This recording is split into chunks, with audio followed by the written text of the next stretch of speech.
যারা একটু বাহিরে আসছি আমরা প্যান্ডেলের ভেতরে চলে আসলে ভালো হয়। বছরের একদিনের মাহফিল, অনেকেই বাহিরে ঘোরাফেরা করতেছে, সময় চলে যাবে কিন্তু কিছু আমলের কথা আমরা শুনতে পারবো না। আমরা সবাই মাহফিল প্যান্ডেলের ভেতরে চলে আসার জন্য বিশেষভাবে অনুরোধ জানাচ্ছি। আসসালামু আলাইকুম ওয়া রাহমাতুল্লাহি ওয়া বারাকাতুহু। ওয়া আলাইকুম আসসালাম ওয়া রাহমাতুল্লাহি ওয়া বারাকাতুহু। সবাই কিন্তু সালামের জবাব দেয় নাই। আসসালামু আলাইকুম ওয়া রাহমাতুল্লাহি ওয়া বারাকাতুহু। ওয়া আলাইকুম আসসালাম ওয়া রাহমাতুল্লাহি ওয়া বারাকাতুহু।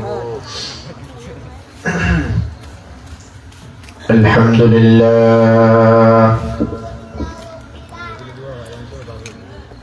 আলহামদুলিল্লাহিল হাইয়িল কাইয়্যুম নাহমাদুহু হামদাশ শাকিরিন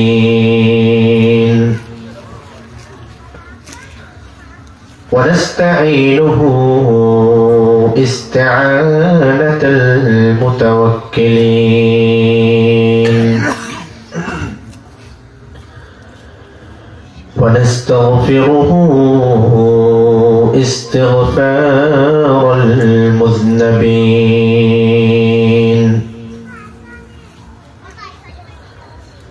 ونعوذ بالله من شرور أنفسنا وسيئات أعمالنا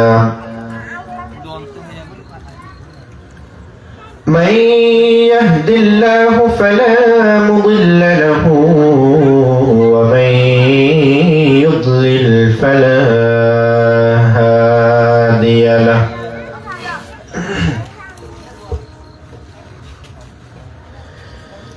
ونشهد أن لا إله إلا الله وحده لا شريك له لا زد له ولا ند له ولا مثل له ونشهد أن سيدنا وسندنا وحبيبنا وحبيب ربنا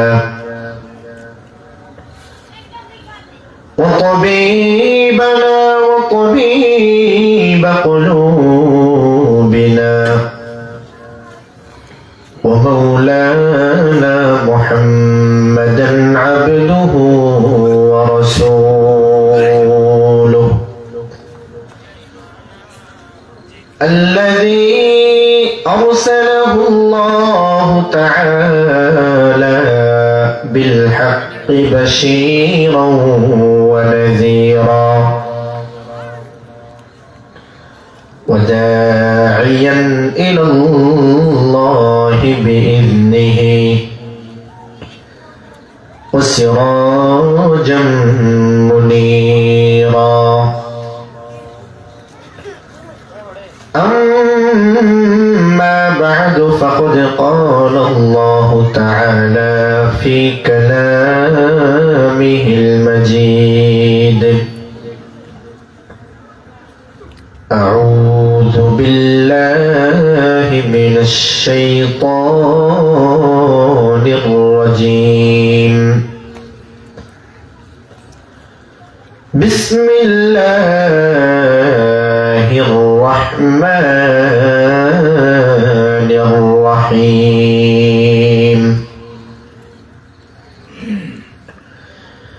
كنتم خير أمة أخرجت للناس تأمرون بالمعروف وتنهون عن المنكر وتؤمنون بالله وقال رسول الله صلى الله الله عليه وسلم من رأى منكم منكرا فليغيره بيده فإن لم يستطع فبلسانه فإن لم يستطع فبقلبه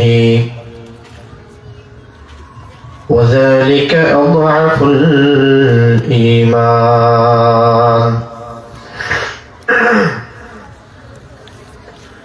أو كما قال النبي عليه الصلاة والسلام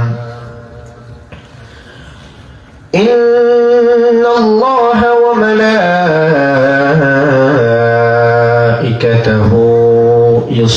يصلون على النبي يا أيها الذين آمنوا صلوا عليه وسلموا تسليما اللهم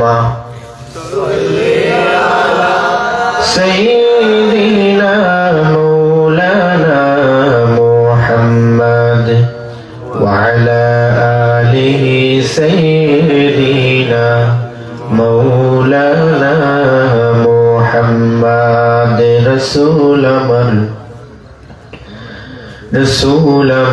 ভালোবাসা রসুল আমার আলোর আশা রসুল আমার প্রেম বিরহের মূল আলোচনা রসুল আমার কাজে কর্মে অনুপ্রেরণা আল্লাহুম্মা অন্তর মুহাব্বত নিয়ে দুরূদ শরীফ পড়ি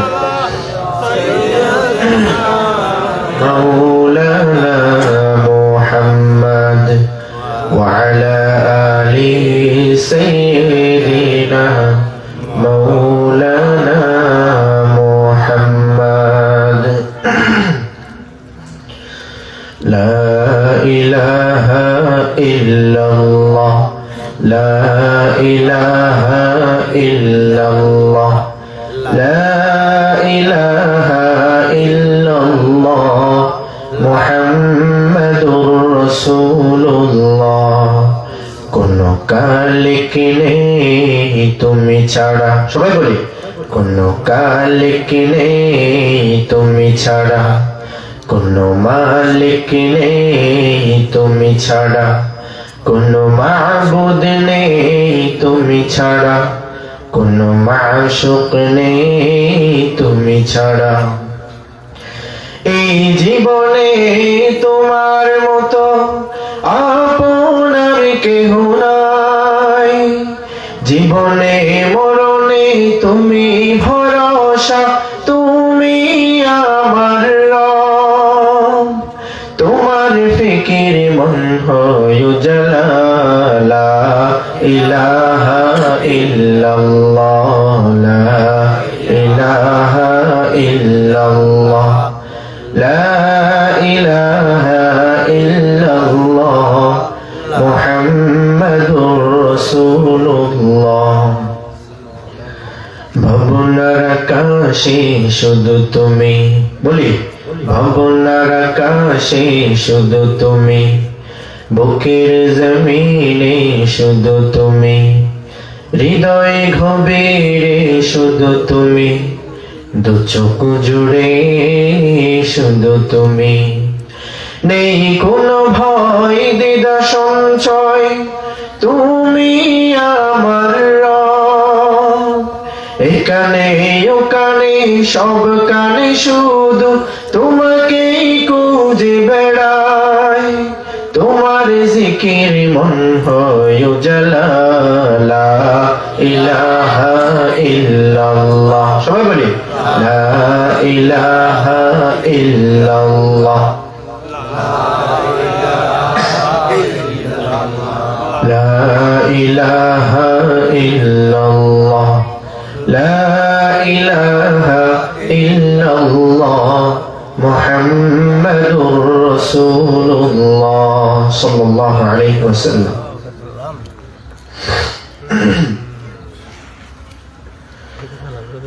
সম্মানিত পশ্চিম পাগলির বিল গোনারপাড়া হিলফুল ফুজুল একতা সংগঠনের উদ্যোগে আয়োজিত আজকের একদিন ব্যাপী ঐতিহাসিক তাফসিরুল কোরআন মাহফিলের সম্মানিত সভাপতি, বিশেষ অতিথি, সম্মানিত উলামায়ে ইকরাম, আমার সামনে উপবিষ্ট সম্মানিত মুরব্বিয়ানে আযম, সম্মানিত যুবক ভাইয়েরা, দূর দূরান্ত থেকে আগত আল্লাহ পাক রব্বুল আলামিনের ছোট বড় প্রিয় বান্দাগণ, মাইকের আওয়াজ যতটুক যায় পর্দানসীন মা ও বোনেরা যারা আমাকে শুনতেছেন, সকলকে আমার অন্তরের অন্তঃস্থল থেকে আজকের এই তাফসিরুল কোরআন মাহফিলের পক্ষ থেকে শুভেচ্ছা এবং মোবারকবাদ জ্ঞাপন করছি। সম্মানিত হাজরিন, আমি সর্বপ্রথম সে মহান সত্তার শুকরিয়া জ্ঞাপন করি যে মহান আল্লাহ পাক রব্বুল আলামিন আমাদের মতো কিছু নগণ্য বান্দাকে হাজার হাজার মানুষের ভেতর থেকে বাছাই করে যাচাই করে মহব্বত করে ভালোবেসে আল্লাহ পাক রব্বুল আলামিনের একটি পবিত্রতম জায়গা কোরআন এবং হাদিসের মজমায় এসে বসে কোরআন এবং হাদিসের কিছু কথা শোনার তৌফিক দান করেছেন, বলার তৌফিক দান করেছেন, এবং যে মহান আল্লাহ পাক রব্বুল আলামিন আমাদেরকে এই সুন্দর পৃথিবীতে সাবলীলভাবে বসবাসের সুযোগ প্রদান করেছেন, সে মহান রব্বুল আলামিনের সে মহান মনিবের দরবারে সুজুরে একবার সবাই শুকরিয়া আদায় করি আলহামদুলিল্লাহ। একটু জোরে বলি তো আলহামদুলিল্লাহ, মাশাআল্লাহ।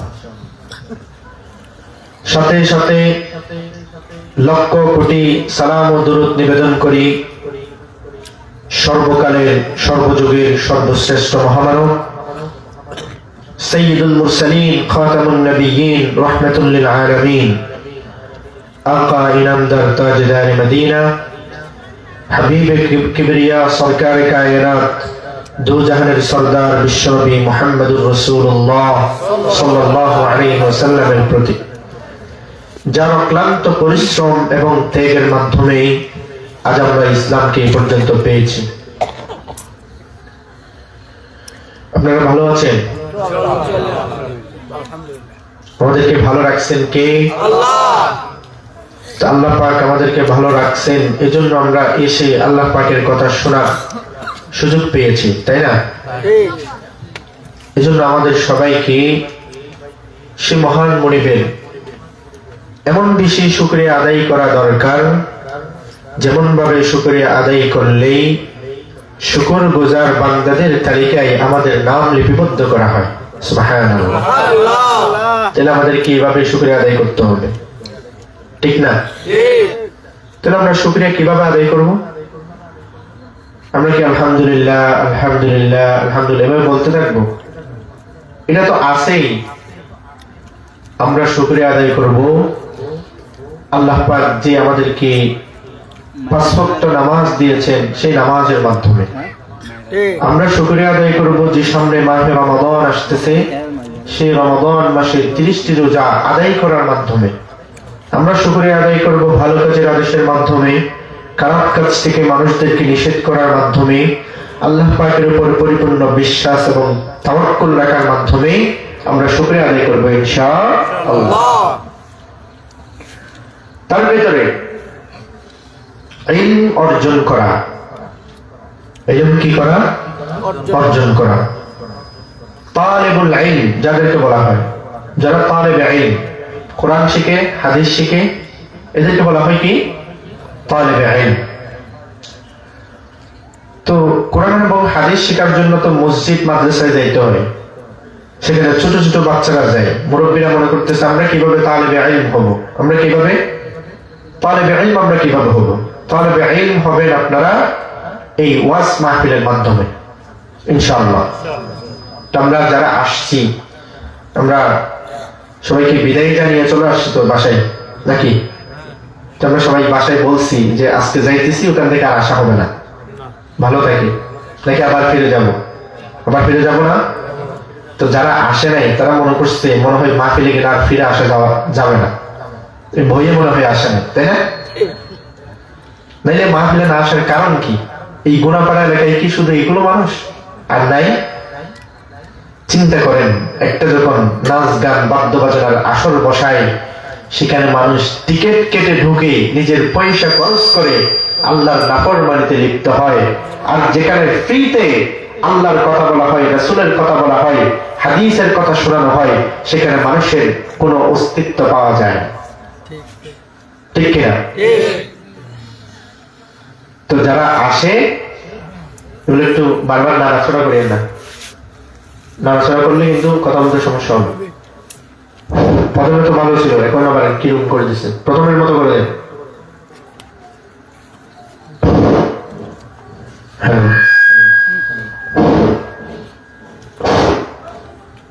হ্যালো, ইকো নিয়ে ফেলেন, বুঝছেন? ইকো কমাই দেন, রিভাইভ দেন, ইকো কমাই ফেলেন, রিভাইভ দেন।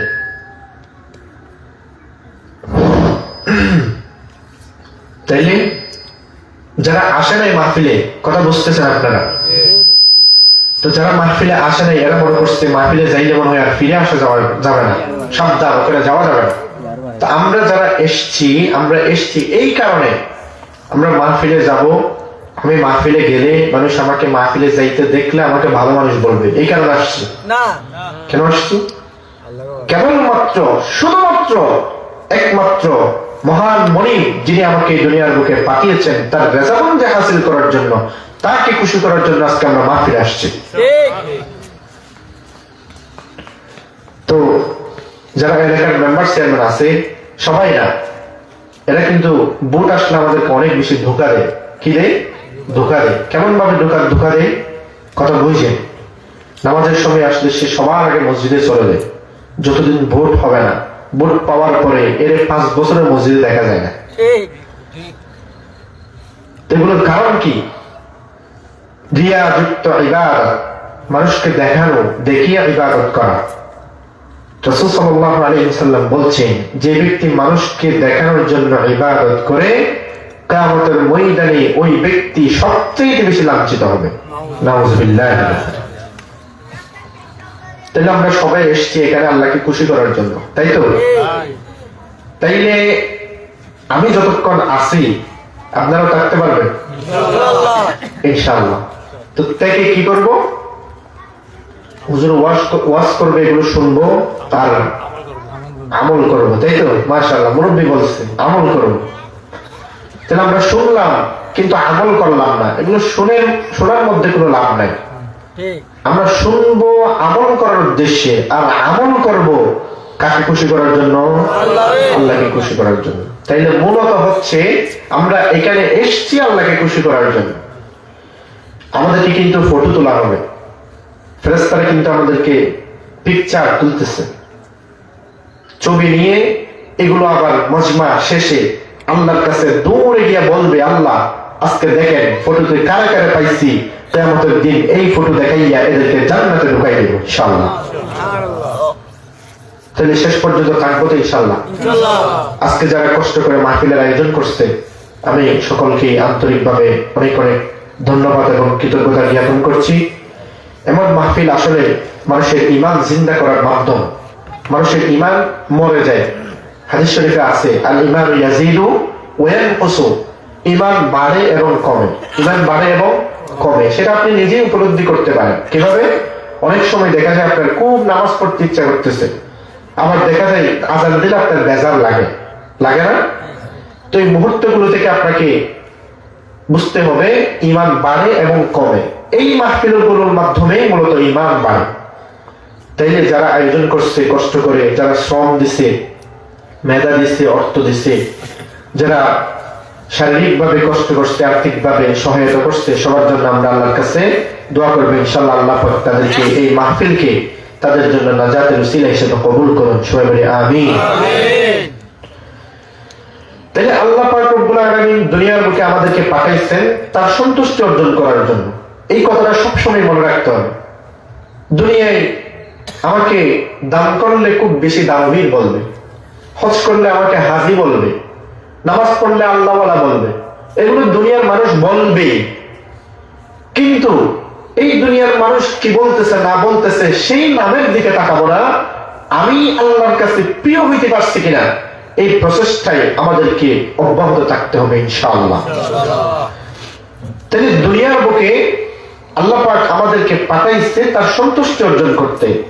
তাহলে যারা আল্লাহ পাকের সন্তুষ্টি অর্জন করতে পারবে এরা যাবে জান্নাতে, আর যারা সন্তুষ্টি অর্জন করতে পারবে না তারা যাবে কোথায়? জাহান্নামে। তার মানে রাস্তা কয়টা? দুইটা। ফারিকুন ফিল জান্নাহ ওয়া ফারিকুন ফিস সাঈর।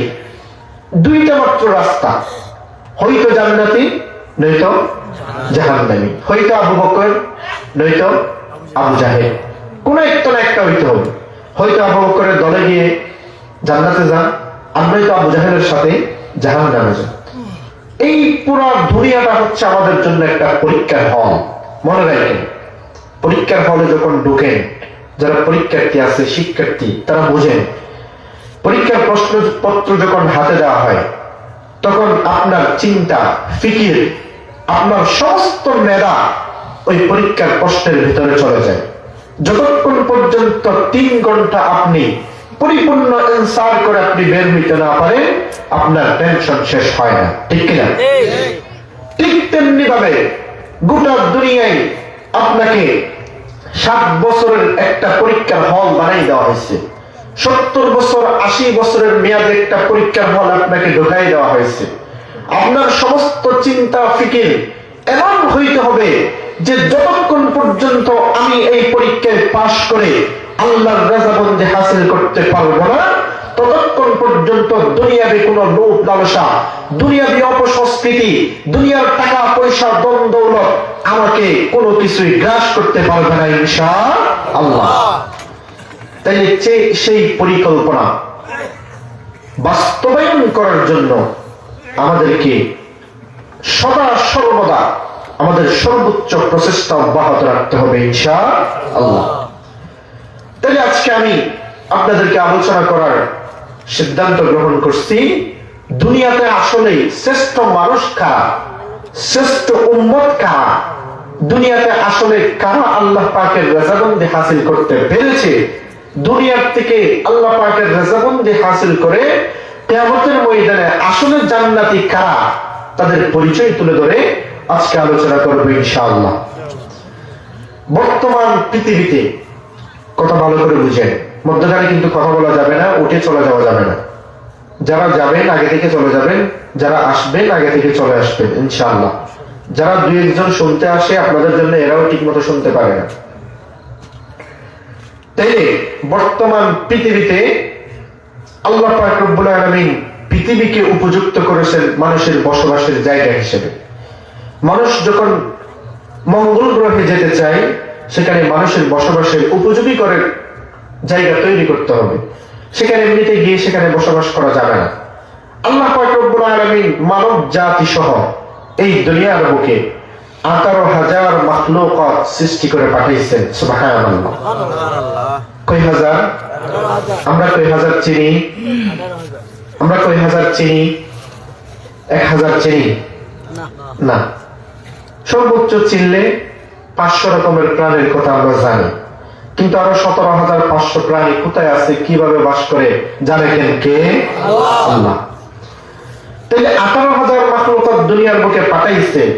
আল্লাহ পাক পাঠিয়ে শেষ করেন নাই। আল্লাহ পাক বলছে এই 18,000 মাখলুকাতের ভিতরে সবচেয়ে সম্মানী জাতি হিসাবে আমি মানুষকে সৃষ্টি করেছি। সুবহানাল্লাহ।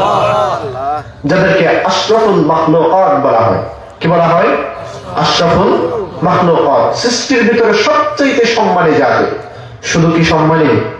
শুধু সম্মানী নয়, আল্লাহ পাক বলছেন লাকাদ খালাকনাল ইনসানা ফি আহসানি তাকওয়িম। আমি মানুষকে শুধু সম্মানিত করে বানাই নাই, আমি মানুষকে সবচাইতে সুন্দর আকৃতি দিয়ে বানাইছি। সুবহানাল্লাহ। মানুষের মতো সুন্দর আর কোন প্রাণী আছে? আছে নাকি? কত সুন্দর চোখ দিছে যেখানে দেওয়ার দরকার, নাক দিছে কোথায় যেখানে দেওয়া দরকার, গাল দিছে যেখানে দেওয়া, হাত দিছে যেখানে দেওয়া, পা দিছে যেখানে দেওয়া দরকার। আর চোখ যদি পিছন দিয়ে দিত আর গাল যদি সামনে দিত কেমন দেখাইতো? মাথা যদি নিচে দিয়ে পা উপরে দিলে মিস্ত্রি দেখাইতো। কিন্তু এমন সুন্দর আকৃতি দিয়ে বানাইছে, এটা আল্লাহ পাক রব্বুল আলামিন নিজেই প্রশংসা করে বলছেন, লাকাদ খালাকনাল ইনসানা ফি আহসানি তাকওয়িম, মানুষকে আমি সবচাইতে সুন্দর আকৃতি দিয়ে বানিয়েছি। সুবহানাল্লাহ। এজন্য আমরা সম্মানী আবার সুন্দর, সম্মানী আবার সুন্দর। তো আল্লাহ পাক আমাদেরকে দুনিয়ার বুকে যে মানুষ হিসাবে পাঠাইছেন, এটার জন্য আমাকে মানুষ হিসাবে পাঠানোর জন্য আল্লাহর কাছ থেকে আমি দরখাস্ত করছি। আপনি করছেন? আপনি করছেন? কেউ করে নাই? আল্লাহ পাক শুধু আমাদেরকে মানুষ এমনি এমনি বানাইছে, এমনি এমনি পাঠাই দিছে। আল্লাহর কাছে আমরা কেউ দরখাস্ত করি না, আল্লাহ আমাকে মানুষ পাঠাইয়েন, গরু ছাগল বানাইলে খবরদার, খবর আছে বলছি কেউ? বলেন। আল্লাহ পাক আমাকে আপনাকে গরু ছাগল বানাই নেই, জঙ্গলে বসবাস করার জন্য সিংহ বাঘ বানাই নেই,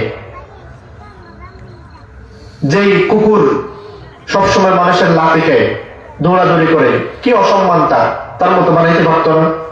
কিন্তু আমাকে আপনাকে বানাইছি আশরাফুল মাখলুকাত, সবচেয়ে সুন্দর এবং উত্তম জাতি হিসেবে পাঠিয়েছেন।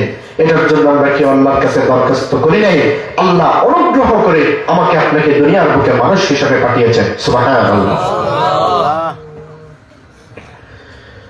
মুসলমান ইমানদার কথাগুলো ভালো করে বোঝেন। আল্লাহ পাক রব্বুল আলামিন দুনিয়ার বুকে আমাদেরকে মানুষ হিসাবে পাঠালেন, এটার জন্য আল্লাহর কাছে আমরা কেউ দরখাস্ত করি নাই। যে মানুষ হিসাবে পাঠিয়েছেন, আল্লাহ পাক বলছেন মানুষ সবচেয়ে উত্তম এবং সর্বশ্রেষ্ঠ। সুবহানাল্লাহ। আল্লাহর কাছে আমরা কেউ বলি না আমরা আল্লাহ আমাকে মানুষ হিসাবে পাঠাইয়েন। আল্লাহ পাক চাইলে আমাদেরকে গরু ছাগল বানাইতে পারত, জঙ্গলে বসবাস করার জন্য শিয়াল বানর বানাইতে পারত, কিন্তু আল্লাহ পাক আমাদেরকে দুনিয়ার বুকে মানুষ হিসেবে পাঠিয়ে আমাদেরকে ধন্য করেছেন, সম্মানিত করেছেন। শুধু তাই নয় মুসলমান ইমানদার, বর্তমান পৃথিবীতে প্রায় 8 বিলিয়ন মানুষ বসবাস করে। কত? বর্তমান পৃথিবীতে 8 বিলিয়ন মানুষ বসবাস করে, 800 কোটি। এই 800 কোটি মানুষের ভেতরে 3200 ধর্মের মানুষ বসবাস করে। এই 800 কোটি মানুষ 3200 ধর্মে বিভক্ত। কেউ আছে খ্রিস্টান, ইহুদি, রাখাইন, সাঁওতাল, ত্রিপুরা, মৌরম, তঞ্চঙ্গা, এরপরে মণিপুরি, ভম, বিভিন্ন ইত্যাদি হিন্দু জাতি থেকে শুরু করে হরেক রকমের ধর্মের মানুষ এই দুনিয়ার বুকে বসবাস করে। আল্লাহ পাক রব্বুল আলামিনের কাছে মানুষ হিসাবে পাঠানোর জন্য কেউ দরখাস্ত করে নাই। করছে নাকি? আল্লাহ পাক রব্বুল আলামিন দুনিয়ার বুকে আমাদেরকে মানুষ হিসাবে পাঠালেন, শুধুই সেখানেই সীমাবদ্ধ রাখেন নাই। আল্লাহ পাক 3200 ধর্মের ভিতরে সবচেয়ে শ্রেষ্ঠ ধর্ম মুসলমানের ঘরেই আমাদেরকে পাঠিয়েছে। সুবহানাল্লাহ। আল্লাহর কাছে এটাও তো আমরা বলি নাই আল্লাহ আমাকে পাঠাবেন, মানুষ পাঠাইলে হবে না, শুধু আমাকে মুসলমানের ঘরেই পাঠাবেন বলছি না, এটাও বলি নাই। আল্লাহু আকবার। আল্লাহ পাকের কাছে কেউ দরখাস্ত করে নাই। আল্লাহ পাক বলছেন ইন্নাদ-দীন ইনদাল্লাহিল ইসলাম। ও মুসলমান ইমানদার, আল্লাহ পাকের কাছে দুনিয়ার বুকে সবচেয়ে আল্লাহ পাকের কাছে মনোনীত ধর্মের নাম কি? ইসলাম। ইসলাম ছাড়া দ্বিতীয় কোন মনোনীত ধর্ম আছে নাকি? আমরা অনেকেই বলি ইসলাম 1 নম্বর ধর্ম। কি বলি? 1 নম্বর ধর্ম। 1 নম্বর ধর্ম হলে 2 নম্বর কোনটা? 3 নম্বর কোনটা? 4 নম্বর কোনটা? নাম্বার দেওয়া লাগবে না? 1 নম্বর হলে 2 নম্বর আছে না নাই? যখন প্রতিযোগিতায় যখন শিক্ষার্থীরা বিজয়ী হয় 1 নম্বরের পুরস্কার দিলে 2 নম্বর দেয় না, নাকি শুধু 1 নম্বর পাই? মনে রাখতে হবে আল্লাহ পাক রব্বুল আলামিনের এই জমিনে কেবলমাত্র ইসলাম সত্য, বাকি সব বাতিল, বাকি সব আল্লাহর কাছে কোন ধরনের আল্লাহ পাকের কাছে তাদের মূল্য নাই। তাহলে আমাদেরকে বলতে হবে ইসলাম 1 নম্বর ধর্ম নয়, ইসলামও একমাত্র ধর্ম। কি বলতে হবে? ইসলামও একমাত্র ধর্ম, বাকি যা আছে এগুলো ধর্মই না, কিছুই না এগুলো। এরা গরু ছাগলের চাইতে কারা? কি বলছে? আল্লাহ পাক বলছে যারা আমার সন্তুষ্ট অর্জন করতে পারে নাই, ভালো মানুষের অন্তর্ভুক্ত হইতে পারে নাই, এরা আমার কাছে গরু ছাগলের চাইতে বেশি খারাপ। নাউযুবিল্লাহ মিন যালিক। মুসলমান ইমানদারের কথাগুলো ভালো করে বুঝেন। আল্লাহ পাক রব্বুল আলামিন আমাদেরকে দুনিয়ার বুকে মানুষ হিসাবে পাঠালেন, এটার জন্য আল্লাহর কাছে আমরা কেউ দরখাস্ত করি নাই। পাশাপাশি আল্লাহ পাক রব্বুল আলামিন আমাদেরকে মুসলমানের ঘরে জন্মগ্রহণ করার সুযোগ করে দিয়েছেন, মুসলমানের ঘরে আমাদেরকে পাঠিয়েছেন। এটার জন্য আমরা কেউ দরখাস্ত করি নাই। করছি নাকি? কেউ করি নাই। আল্লাহ পাক এরপরও আমাদেরকে এই মুসলমানের ঘরে পাঠিয়েছেন। সুবহানাল্লাহ। প্রথমত আমাদেরকে মানুষ বানিয়েছেন, কথাগুলো ভালো করে বুঝেন। দ্বিতীয় নম্বরে মুসলমানের ঘরে আমাদেরকে জন্মগ্রহণ করার সুযোগ করে দিয়েছেন। আল্লাহ পাক সেখানেই সীমাবদ্ধ রাখেন নাই। আল্লাহ পাক পাশাপাশি আমাদেরকে এমন একজন নবীর উম্মত বানিয়েছেন, যেই নবীকে সৃষ্টি না করলে আল্লাহ পাক আসমান, জমিন, চন্দ্র, সূর্য, গ্রহ, নক্ষত্র, মানুষ, জিন, পাহাড়, পর্বত, সাগর, সমুদ্র থেকে শুরু করে দুনিয়ার বুকে যত সৃষ্টি আমরা দেখি আর না দেখি, কোনো কিছুই সৃষ্টি করতেন না। এমন একজন নবীর উম্মত বানিয়ে দুনিয়ার বুকে আমাদেরকে ধন্য করেছেন। সুবহানাল্লাহ। যেই নবীর উম্মত হওয়ার জন্য মুসলমান ইমানদার আগের যুগের পয়গম্বররা পর্যন্ত আল্লাহর কাছে তাগাত করেছেন। সাইয়েদনা ঈসা আলাইহিস সালাম আল্লাহর কাছে বলেছেন, আল্লাহ আপনি যদি আমাকে নবী না বানাই শেষ নবীর উম্মত বানাইতেন, আমার জীবনটা বড় ধন্য হয়ে যাইত। সুবহানাল্লাহ। কেমন নবীর উম্মত বানিয়ে দুনিয়ার বুকে আমাদেরকে পাঠিয়েছেন মুসলমান। আজকে মুসলমান আমার পরিচয় আমি ভুলে গিয়েছি। আজকে নাচ গান বাদ্য বাজনায় সেখানে গিয়ে নিজের টাকা খরচ করে নাচ গান বাদ্য বাজনার সাথে উল্লাই গিয়ে আল্লাহ পাকের নাফরমানিতে লিপ্ত হয়ে মুসলমান, কিন্তু ওয়াজ মাহফিলে আমার কোনো অস্তিত্ব দেখা যায় না। আল্লাহ পাক রব্বুল আলামিন শ্রেষ্ঠ নবীর উম্মত বানিয়েছেন, এটার জন্য আল্লাহ পাকের কাছে আমরা কেউ দরখাস্ত করি নাই, সেখানেই সীমাবদ্ধ রাখেন নাই মুসলমান ইমানদার। পাশাপাশি আমাদেরকে এমন এক সংবিধান দিয়েছেন, যেই সংবিধানের ভিতরে মানব জীবনের সকল সমস্যার সমাধান নিহিত রয়েছে। সুবহানাল্লাহ। সেই সংবিধানের নাম কি? আল কোরআন। সেই সংবিধানের নাম কি? আল কোরআন। আল কোরআনের রাজনৈতিক জীবন, অরাজনৈতিক জীবন, খেলাধুলার জীবন, ব্যবসায়িক জীবন, সাংসারিক জীবন, একজন মানুষ জন্মের পর থেকে মৃত্যুর আগ পর্যন্ত যত জীবনে পদার্পণ করবে, যত জীবনের সাথে সম্পৃক্ত থাকবে, বান্দা যদি কোনো কারণে ওই জীবনে কোনো ধরনের ভুল ত্রুটির মধ্যে পড়ে, কোন ধরনের বিপদের মধ্যে পড়ে, বান্দা যদি কোরআনের দিকে ফিরে যায়, আল্লাহ পাক রব্বুল আলামিন কোরআনের মধ্যে ওই বান্দার জন্য সমাধান রেখে দিয়েছেন। সুবহানাল্লাহ। তাইলে কোরআন আমাদের জন্য সবচেয়ে বড় সমাধান। সুবহানাল্লাহ। আল্লাহ পাক আমাদেরকে মানুষ বানালেন, মুসলমান বানালেন, শ্রেষ্ঠ নবীর উম্মত বানাইলেন, শ্রেষ্ঠ কিতাব আসমানি কিতাব কোরআন হিসেবে আমাদেরকে দিলেন। এই তো কিছু দেওয়ার পরও আমরা বলি কি আল্লাহ আমাদের কিছুই দেয়, বলি না অনেকে? পরে 10 তলায় থাকার জন্য সুযোগ দিছি, আল্লাহ আমার রাখছে 22 তলায়। এটার জন্য নারাজ হই না আমরা? নারাজ থেকে লাভ আছে? আল্লাহ গরিবদের জন্য পুরস্কার ঘোষণা করেন নাই? করছে কি করায় না? কি পুরস্কার ঘোষণা করছে? বলা আমল কর বান্দা, কবরে আয়, হাসরের ময়দানে আয়, যে 10 তলায় ঘুমায় তার 500 বছর আগে বান্দা তুই জান্নাতে প্রবেশ করবি। সুবহানাল্লাহ। কত বছর আগে? দুনিয়ার কোন দিন নয় 500 বছর, দুনিয়ার বছর নয় মুসলমান, এই দুনিয়ার 1000 দিনে ওই হাসরের ময়দানের একদিন হবে। সুবহানাল্লাহ। এমন 500 বছর আগে তুই গরিব জান্নাতের ভিতরে প্রবেশ কর, আল্লাহ পাক ডাক দিয়া বলবে। তাহলে গরিব হইছি তো হইছি, কিন্তু আমার আল্লাহ পাক যে ধন দিয়ে পাঠাইছে এগুলোর শুকরিয়া তো আপনি শেষ করতে পারেন না।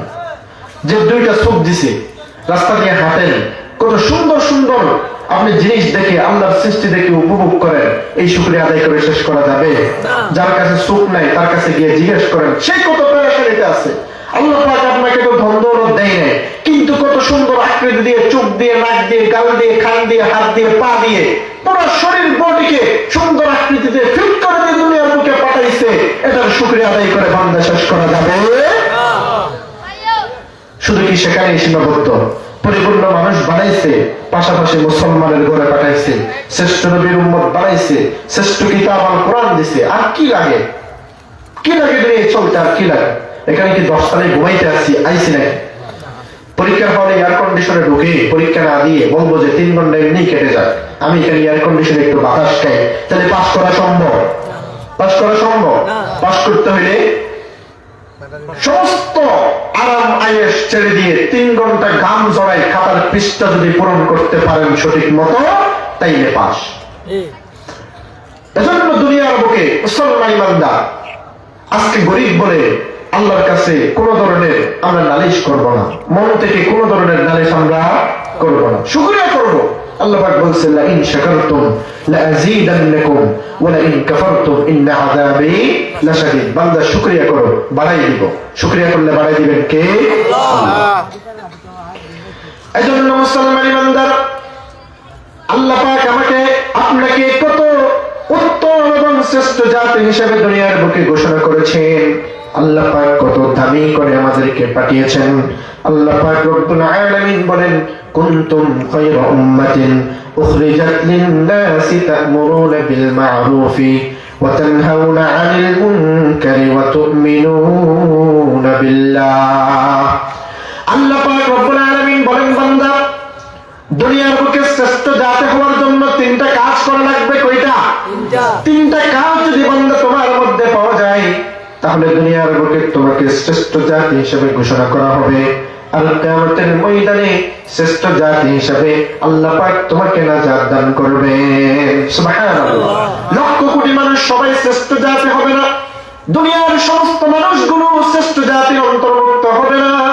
দুনিয়ার সমস্ত মানুষ যদি শ্রেষ্ঠ জাতির অন্তর্ভুক্ত হইতো, আল্লাহ পাক জাহান্নাম বানাইতো না। জাহান্নামে অধিকাংশ মানুষ যাবে আর জান্নাতে যাবে অল্প সংখ্যক মানুষ। এজন্য মুসলমান ইমানদার আল্লাহ পাক বলেছেন, শ্রেষ্ঠ জাতি হওয়ার জন্য 3টা আমল করা লাগবে। কয়টা? 3টা আমলের মধ্যে প্রথম নাম্বার আমল হলো, আল্লাহ পাক রব্বুল আলামিন বলেছেন, হাজার হাজার মানুষের ভেতর থেকে তোমরা বাছাইকৃত 3টা আমল করলে শ্রেষ্ঠ জাতি। প্রথম নাম্বার আমল হচ্ছে তা'মুরুনা বিল মা'রুফ, মানুষদেরকে ভালো কাজের আদেশ করা। বলছেন কে? আল্লাহ। আমি বলতেছি, আমি বলতেছি। কে বলছে? আল্লাহ। প্রথম নাম্বার হচ্ছে আল্লাহ পাকের কাছে, আল্লাহ পাকের সন্তুষ্টি অর্জন করার জন্য মানুষদেরকে ভালো কাজের আদেশ করতে হবে। মানুষদেরকে ভালো কাজের আদেশ কিভাবে করব? আল্লাহ পাক রব্বুল আলামিনের সন্তুষ্টি অর্জনের জন্য যদি দুনিয়ার বুকে মানুষদেরকে ভালো কাজের আদেশ করি, আল্লাহ পাক আমাকে কি পুরস্কার দিবেন? আল্লাহ পাক রব্বুল আলামিন বলেন, প্রথম নম্বর কাজ হচ্ছে তা'মুরুনা বিল মা'রুফ, মানুষদেরকে ভালো কাজে আদেশ করা। রাসূল করিম সাল্লাল্লাহু আলাইহি ওয়াসাল্লাম বলেন, মান দাআ ইলা হুদান কানা লাহু আজরুন মিথলু উজুরি মান তাবি'াহু লা ইয়ানকুসু যালিকা মিন উজুরিহিম শাইআ। যদি কোনো বান্দাকে দোকানে বসে আছে, ঘরের ভিতরে আছে, বান্দাকে ডেকে বললো, আসো নামাজ পড়ে আসি, আজান দিয়েছে, আসো মাহফিল চলতেছে মসজিদে যাই, মাহফিল চলতেছে মাহফিলে যাই, ওয়াজ শুনে আসি। এভাবে যদি কোনো বান্দাকে ভালো কাজের আদেশ দেয়, রাসূল করিম সাল্লাল্লাহু আলাইহি ওয়াসাল্লাম বলছেন, যে আদেশ দিল সে অংশগ্রহণ করার কারণে তার জন্য সওয়াব আছে না নাই? আর দাওয়াত দিয়ে আরেকজনকে আনার কারণে আল্লাহ পাক তার আমলনামায় ডাবল সওয়াব লিপিবদ্ধ করে দিবেন। সুবহানাল্লাহ। আমি বান্দা মসজিদের ভিতরে যাইতেছি, আমি মাহফিলে যাইতেছি, এমন সময় আমার যেমন নামাজ পড়ার ইচ্ছা আছে, মুসলমান ইমানদার, আমি যেমন নামাজ আদায় করব, আমার যদি কোনো বন্ধুকে আমি নামাজ পড়াইতে পারি, আমার জন্য আল্লাহ পাক সওয়াব রেখে দিয়েছেন। আমার বন্ধুকে নামাজ পড়ার জন্য ডাবল সওয়াব আমার আমলনামায় লিপিবদ্ধ করে দিবেন। সুবহানাল্লাহ। এজন্য আসার সময় আমি আসবো, সাথে করে আরেকজনকে নিয়ে আসবো। এটা হচ্ছে ভালো কাজের আদেশ করা, ভালো কাজের দিকে আহ্বান করা।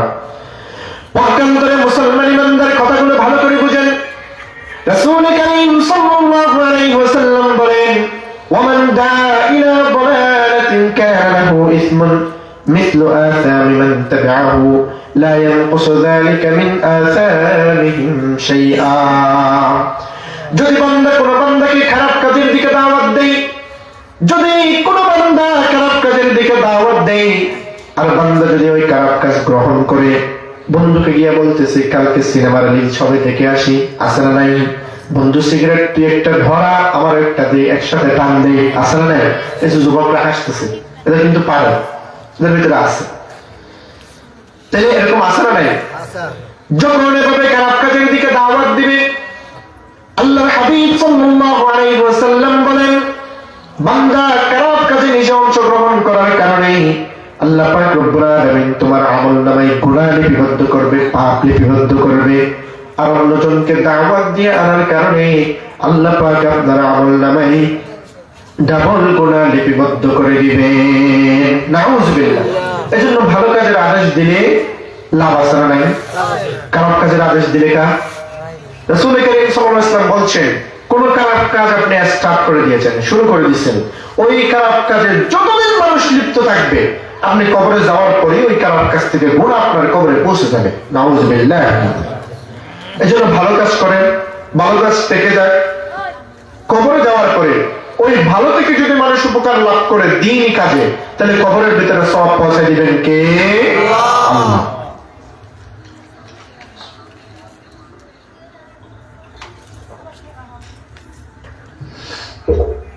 তাইলে ভালো কাজের প্রতিযোগিতা করতে হবে। প্রথম নাম্বার কি বলছি? তা'মুরুনা বিল মা'রুফ, মানুষদেরকে ভালো কাজের আদেশ দেওয়া। মুসলমান ইমানদার আল্লাহ পাক বলছেন দ্বিতীয় নম্বরে ওয়া তানহাউনা আনিল মুনকার, মানুষদেরকে খারাপ কাজ থেকে নিষেধ করা। প্রথম নম্বর হচ্ছে মানুষদেরকে ভালো কাজের আদেশ করা, দ্বিতীয় নম্বর হচ্ছে মানুষদেরকে খারাপ কাজ থেকে নিষেধ করা। খারাপ কাজ থেকে নিষেধ কিভাবে করব? রাসূল করিম সাল্লাল্লাহু আলাইহি ওয়াসাল্লাম বলেন, মান রাআ মিনকুম মুনকারান ফালইয়ুগাইয়িরহু বিয়াদিহি ফাইন লাম ইস্তাতি' ফাবিলিসানিহি ফাইন লাম ইস্তাতি' ফাবিকলবিহি ওয়া যালিকা আযআফুল ঈমান। মুসলমান ইমানদার আল্লাহর হাবিব সাল্লাল্লাহু আলাইহি ওয়াসাল্লাম বলেন, যদি তোমার কোনো ভাই, পাড়া প্রতিবেশী, আত্মীয় স্বজন, বন্ধু বান্ধব যদি খারাপ কাজের ভিতরে লিপ্ত হয়ে যায়, আর যদি আপনি সেটি দেখে ফেলেন, দেখার সাথে সাথে আপনার যদি ক্ষমতা থাকে মুসলমান ইমানদার, সেখানে তাকে আঘাত করে প্রহার করে সেখান থেকে বাধা দিতে হবে। আঘাত করে প্রহার করে সেখান থেকে বাধা দিতে হবে।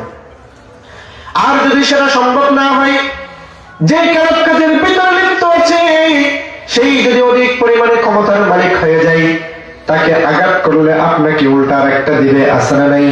সেটা যদি সম্ভব না হয়, রাসূল করিম সাল্লাল্লাহু আলাইহি ওয়াসাল্লাম বলেন, বান্দা তাকে মুখ দ্বারা সেখান থেকে বাধা দাও, মুখ দ্বারা সেখান থেকে বাধা দাও, মুখে সেখান থেকে তাকে বাধা দিতে হবে।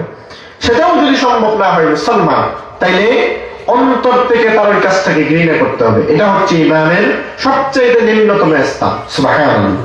তাহলে প্রথম নম্বর কি দেখলে? মাইর দিয়ে আঘাত করে সেখান থেকে বিরত রাখতে হবে। আর সেটা সম্ভব না হলে মুখে বলতে হবে। মুখে বললে অনেকে আছে, ঠেলা মানুষের তো অভাব নেই, সে বলবে তুর কাইনা তুর করি, আমার কি, আমার যেমন ইচ্ছা করবো, যেমন ইচ্ছা তেমন করার দুনিয়ায় জায়গা নয়, যেমন ইচ্ছা তেমন করার জন্য বান্দা দুনিয়ার বুকে আমাদেরকে পাঠানো হয় নাই। আমাদেরকে পাঠানো হয়েছে কেবলমাত্র শুধুমাত্র একজনের সন্তুষ্টি অর্জন করার জন্য। জোরে বলেন তিনি কে? আল্লাহ পাকের সন্তুষ্টি অর্জন করার জন্য আমাদেরকে পাঠাইছে। যেমন ইচ্ছা তেমন করার জন্য কি পাঠাইছে আমাদেরকে? না। তাইলে অন্তর থেকে তার ওই কাজটাকে ঘৃণা করতে হবে। এটা হচ্ছে খারাপ কাজ থেকে মানুষদেরকে নিষেধ করা। তৃতীয় নম্বরে বলছে ওয়া তুমিনুনা বিল্লাহ, আল্লাহ পাকের উপর পরিপূর্ণভাবে বিশ্বাস স্থাপন করা। এই দুনিয়ার সবকিছু সৃষ্টি করছেন কে? আমাদেরকে বানাইছেন কে? আর একটু জোরে বলেন কে? আমাদেরকে রিজিক দেয় কে? সূর্যের আলো দেয় কে? পানি দেয় কে? শীত দেয় কে? গরম দেয় কে? সব দেয় কে? আল্লাহ। কে গড়েছেন আকাশ মাটি অবাক প্রকৃতি, কে দিয়েছেন ঘুমন্ত রাত মিষ্টি প্রভাতী। সবাই বলে, কে গড়েছেন আকাশ মাটি অবাক প্রকৃতি, কে দিয়েছেন ঘুমন্ত রাত মিষ্টি প্রভাতি, বিশ্ব নিখিল কোন মহানের ক্ষমতার দিন, বিশ্ব নিখিল কোন মহানের ক্ষমতার দিন। রব্বুল আলামিন তিনি যে রব্বুল আলামিন, রব্বুল আলামিন তিনি যে রব্বুল আলামিন, রব্বুল আলামিন আমাদের রব্বুল আলামিন। কে সৃষ্টি করেছেন? আল্লাহ পাক সৃষ্টি করেছেন। কে দিয়েছেন সাগর নদী ভরায় তো জল, কার ইশারায় অনন্তকাল পাহাড় বিচল। কে দিয়েছেন সাগর নদী ভরায় তো জল, কার ইশারায় অনন্তকাল পাহাড় বিচল। কার চুয়াতে ফুলকলিরা সুরভি চড়ায়, মিষ্টি সুরে বুলবুলিরা কার মহিমা গায়। কে দিয়েছেন জীবন বিধান কুরআনুল কারীম, রব্বুল আলামিন তিনি যে রব্বুল আলামিন, রব্বুল আলামিন আমাদের রব্বুল আলামিন। কে দিয়েছেন? আল্লাহ পাক দিয়েছেন। সব কিছু সৃষ্টি করেছেন আল্লাহ পাক। দুনিয়ার কারো কোনো ক্রেডিট আছে নাকি সৃষ্টিতে? নাকি আল্লাহ পাক কয়েকজন আছে? আল্লাহ কয়টা? একটা। আল্লাহ পাক বলছে লাউ কানা ফীহিমা আলিহাতুন ইল্লাল্লাহু লাফাসাদাতা, যদি অনেকগুলো আল্লাহ হইতো তাহলে পৃথিবী ধ্বংস হয়ে যাইত। কিভাবে? এক আল্লাহ বলবে আমি বৃষ্টি দিব, আর এক আল্লাহ বলবে আমি গরম দিব, এক আল্লাহ বলবে আমি গরম দিব, আর এক আল্লাহ বলবে আমি শীত দিব। এজন্য আল্লাহ পাক কোরআনে কারিমে বলেন লাউ কানা ফীহিমা আলিহাতুন ইল্লাল্লাহু লাফাসাদাতা, দুনিয়ায় কোনো ইলাহ নাই, হাজার হাজার কোনো ইলাহ নাই, ইলাহ একজন। জোরে বলেন তিনি কে? আল্লাহ। তাহলে সেই আল্লাহ পাক রব্বুল আলামিনের উপর 3 নম্বরে বান্দা পরিপূর্ণ বিশ্বাস স্থাপন করতে হবে। একটা ঘটনা শোনাই। কুফা নগরীর একজন নাস্তিক ছিল। ওই নাস্তিক মানুষদেরকে বলতো যে আমি স্রষ্টায় বিশ্বাস করি না। নাউজুবিল্লাহ। আমাদের বাংলাদেশেও আছে এমন বুদ্ধিজীবী, সমাজজীবী, লেখক, গবেষক আছে এরকম হাজার হাজার, যাদের কপালে নসিব আল্লাহ পাক হেদায়েত রাখে নাই। এরা বলে আমরা স্রষ্টায় বিশ্বাস করি না। নাউজুবিল্লাহ। সে বলে বেড়াই আমি স্রষ্টায় বিশ্বাস করি না। একজন বলতেছে তুমি যে স্রষ্টায় বিশ্বাস করো না, স্রষ্টা যে একজন আছে, সৃষ্টিকর্তা যে একজন আছে সেটা প্রমাণ করবে একজন মানুষের কাছে যাইতে হবে। আমাদের একজন ইমাম আছে, ইমামের কাছে আপনাকে নিয়ে চলবো, উনি প্রমাণ করবে যে স্রষ্টা একজন আছে। সুবহানাল্লাহ। তো নাস্তিক বলতেছে তাইলে ডেবিট হয়ে যায়, একটা ডেবিটের আসর বসাও, যে তোমার ইমাম প্রমাণ করবে স্রষ্টা আছে আর আমি প্রমাণ করবো স্রষ্টা নাই। ওই যুগের সবচাইতে বড় আলেমের নাম,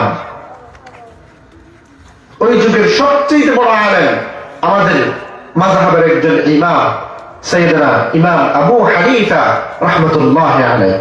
নাম শুনছেন আপনারা? ইমাম আযম আবু হানিফা রাহমাতুল্লাহি আলাইহি এই খবর শোনাই দিছে। বলছে একজন বলতেছে যে স্রষ্টায় বিশ্বাস করে না। ইমাম সাহেব বলতেছে অমুক দিন অমুক জায়গায় তার সাথে একটা ডেবিটের ব্যবস্থা করো, যে একটা আলোচনার ব্যবস্থা করো, আমি প্রমাণ করবো স্রষ্টা আছে, সে প্রমাণ করবে স্রষ্টা নেই। আলোচনা সভার আয়োজন করা হয়েছে মুসলমান ইমানদার। ওই কুফার নাস্তিক বলতেছে স্রষ্টা নাই, ইমাম সাহেব প্রমাণ করবে স্রষ্টা আছে। যখন সময় সুযোগ সবকিছু নির্ধারিত করা হয়ে গিয়েছে, জুমার নামাজের পরে কুফার বাজারে সবচেয়ে বড় আলোচনা সভা হবে। নাস্তিক প্রমাণ করবে স্রষ্টা নেই, ইমাম প্রমাণ করবে স্রষ্টা আছে। এমন জায়গায় যখন সময় চলে আসলো, দুপুর 2টা থেকে নাস্তিক আলোচনা সভায় এসে বসে আছে। ইমাম আবু হানিফার কোনো খবর নাই। 1 ঘন্টা চলে যায়, 3টা বেজে যায়। নাস্তিক বলতেছে তোমাদের ইমাম কি ধরাইছে নাকি? আসে না কেন? 4টা যখন বেজে গেছে এরপরও আসে না। 3 ঘন্টা চলে যাওয়ার পরে 5টা যখন বেজে যায়, নাস্তিক বলতেছে হয়তো তোমাদের ইমাম আর আসবে না, আমি চলে যাই। এমন কথা বলার সময় দূর থেকে দেখতে পেলেন ইমাম আযম আবু হানিফা রাহমাতুল্লাহি আলাইহি হেঁটে হেঁটে আসতেছিলেন। আস্তে আস্তে যখন ওই নাস্তিক দেখতেছেন, ইমাম সাহেবকে ডাক দিয়ে বলতেছে, ইমাম সাহেব আপনার তো কথার ঠিক নেই, আপনার সাথে কি আলোচনা করব? আপনার সাথে কথার ঠিক নেই, আপনি টাইম দিচ্ছেন 2টায়, আসছেন 5টায়, আপনার সাথে কি আলোচনা করব? ইমাম সাহেব বলতেছে, আমার তো কথা বলার সুযোগ আছে, যে আমার তো বিপদে পড়ছিলাম, যে আমার তো অপশন আছে। কি আছে? অপশন আছে। আমি কেন আসিনি এটা তো আপনাকে শুনতে হবে। কেন আসেনি সেটা তো, আমি তো ইচ্ছে করে আসিনি এমন নয়, আমি বিপদে পড়ে আসিনি। কেমন বিপদ? ইমাম আযম আবু হানিফা রাহমাতুল্লাহি আলাইহি বলেন, আমি যখন ঘর থেকে বের হয়েছি, আমার ঘরের সামনে বিশাল একটি নদী আছে, বিশাল একটি সমুদ্র আছে। কি আছে? ওই সমুদ্রের সামনে যখন আমি বের হই, প্রতিদিন সমুদ্রের পাশে আসার সময় ওখানে একটা নৌকা থাকতো আর একটা মাঝি থাকতো। আজকে এসে দেখি সেখানে নৌকাও নেই, মাঝিও নাই। আমি ঘর থেকে বের হয়ে যখন নৌকায় উঠবো, এমন সময় কিছুই দেখা যায় না। আমি হঠাৎ করে লক্ষ্য করলাম দূরের একটি বিশাল গাছ এমনি এমনি কেটে গিয়েছে, এমনি এমনি তক্তা তৈরি হয়ে গিয়েছে, এমনি এমনি নৌ তৈরি হয়ে গিয়েছে, নৌকা তৈরি হয়ে আমার সামনে চলে আসছে। আমি যখন নৌকায় উঠেছি, সাথে সাথে অটোমেটিকলি চালিয়ে নদী পার করে দিয়েছে। এই প্রসেসিং গুলো হইতে যতক্ষণ সময় লাগছে, এতক্ষণ অনুষ্ঠানে আসতে আমার দেরি হয়েছে। সুবহানাল্লাহ। তাই নাস্তিক বলতেছে, ইমাম সাহেবের মাথা কি গেছে নাকি, যে এমনি এমনি কি নৌকা তৈরি হয়? এমনি এমনি কি গাছ কাটে? গাছ কাটার জন্য কাঠুরি লাগবে না? নৌকা তৈরি করার জন্য কি মিস্ত্রি লাগবে না? গাছ তক্তা হওয়ার জন্য কি মেশিন লাগবে না?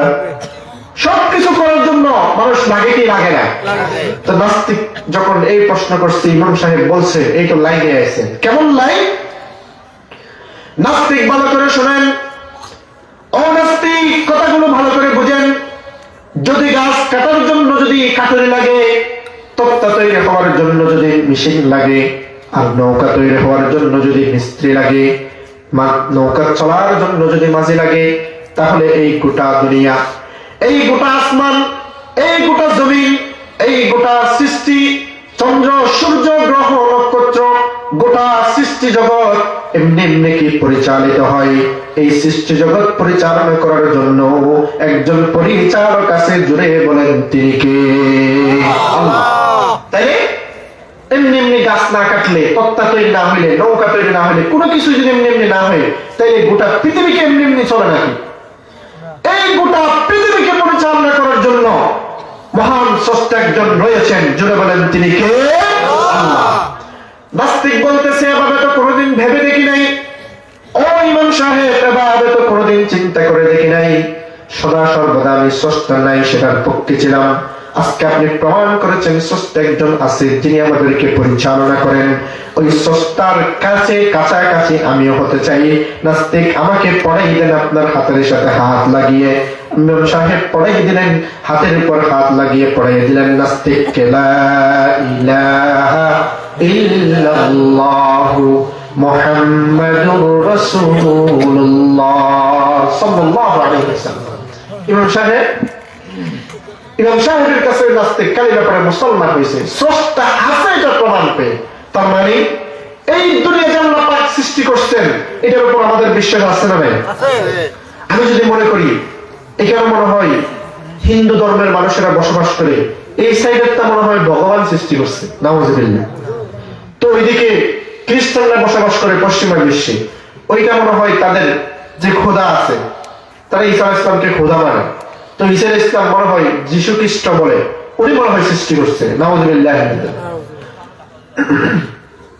এই গোটা দুনিয়া সৃষ্টি করছেন আল্লাহ পাক, আর এই গোটা দুনিয়াটা সৃষ্টি করছেন আল্লাহ পাক মুমিনদের জন্য। সুবহানাল্লাহ।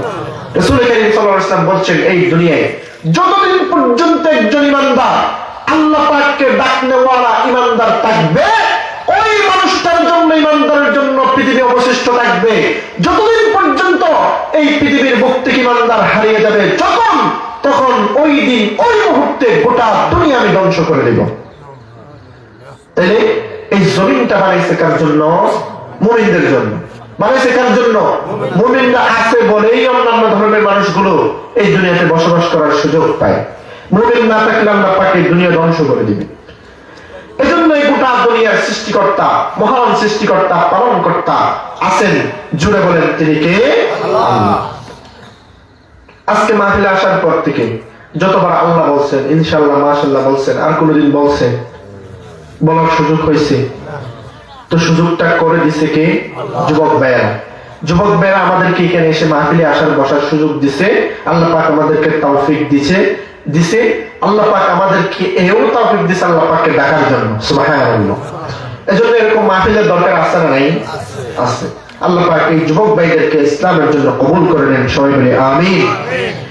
এজন্য মুসলমান ইমানদার আল্লাহ পাকের উপর পূর্ণ তাওয়াক্কুল রাখতে হবে, যেভাবে তাওয়াক্কুল রাখা দরকার।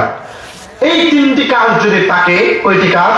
তিনটি কাজ। প্রথম নম্বর হচ্ছে, ভালো করে মনে রাখেন, মানুষদেরকে ভালো কাজের আদেশ করা, খারাপ কাজ থেকে নিষেধ করা এবং আল্লাহর উপর পরিপূর্ণভাবে তাওয়াক্কুল রাখা।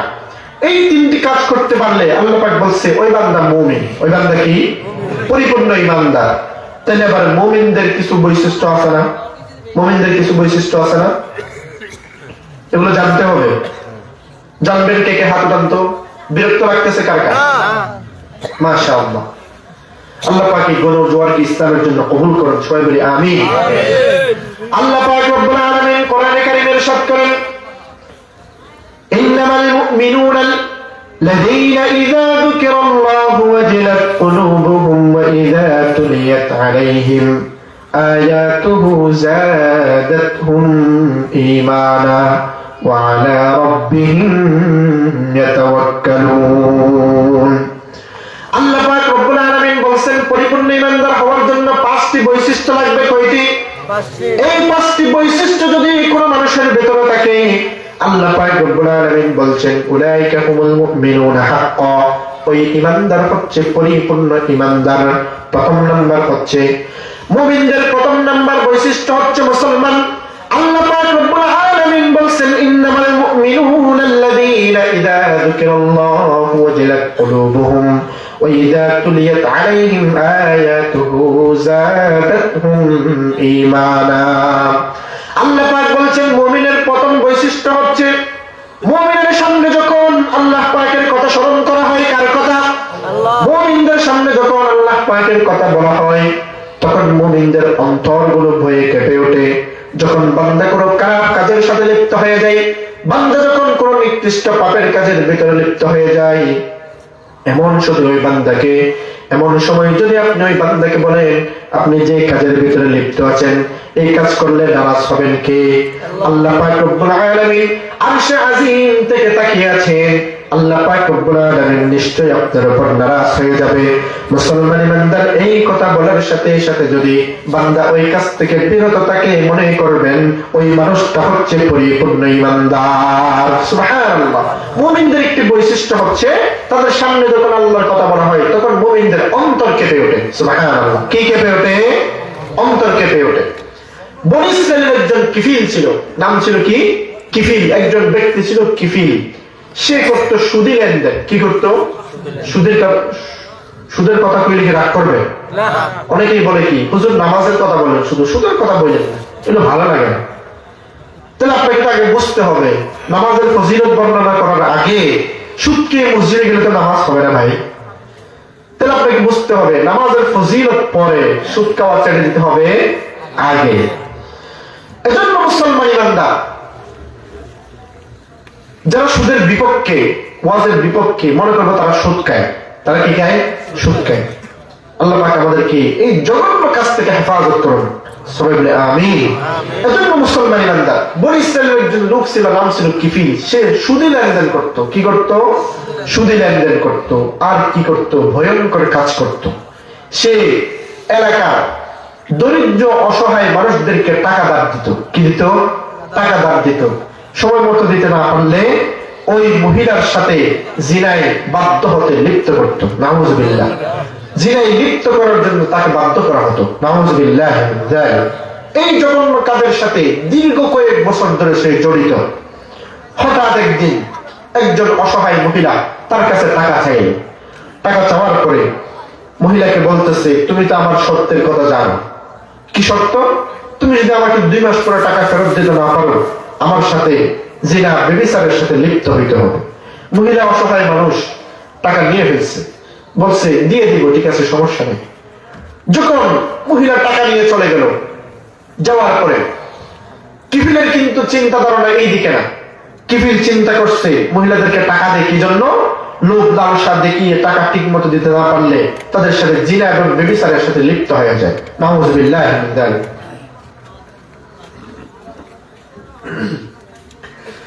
মুসলমান ইমানদার মহিলা টাকা নিয়ে চলে গেল। টাকা নিয়ে চলে যাওয়ার পরে যখন 2 মাস শেষ হয়ে গেল, কিফিল ডাক দিয়ে মহিলাকে বলতেছে, মহিলা তুমি আমার কাছ থেকে টাকা নিয়ে গিয়েছিলে, আজকে মেয়াদ শেষ হয়ে গিয়েছে। কি শেষ হয়ে গিয়েছে?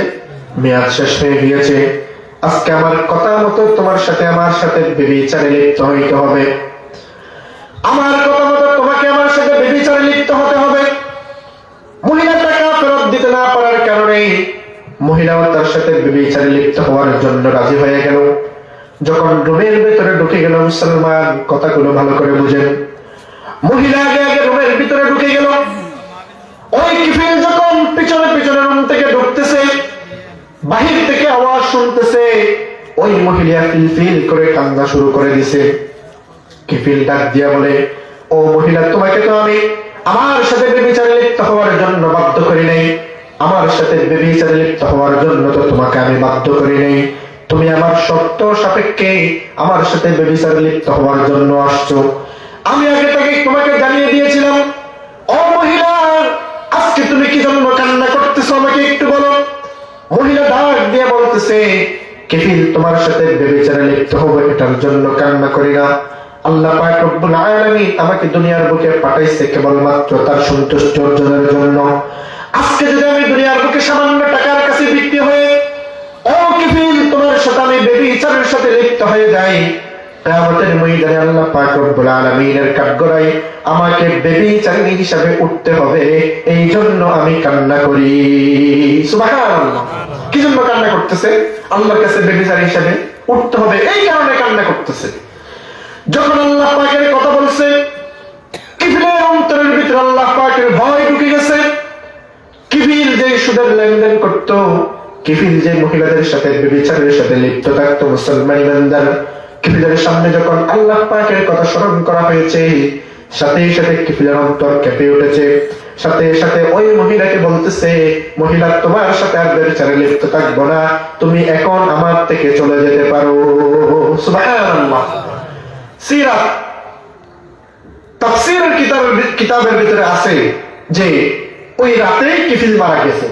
ওই রাতে কি হয়েছে? কিফিল মারা গেছে। মহিলাকে ছেড়ে দিয়েছে, তার সাথে ব্যভিচারে লিপ্ত হয় নাই। কার ভয়ে? জোরে বলেন, কার ভয়ে? আল্লাহর ভয়ে। তো এখন মহিলা চলে গেছে, ওই রাতের ভিতরে কিফিল মারা গিয়েছে। মারা যাওয়ার পরে এলাকার স্বাভাবিক মানুষ, একজন যদি মানুষ মারা যায়, খারাপ মানুষ, কেমন মানুষ?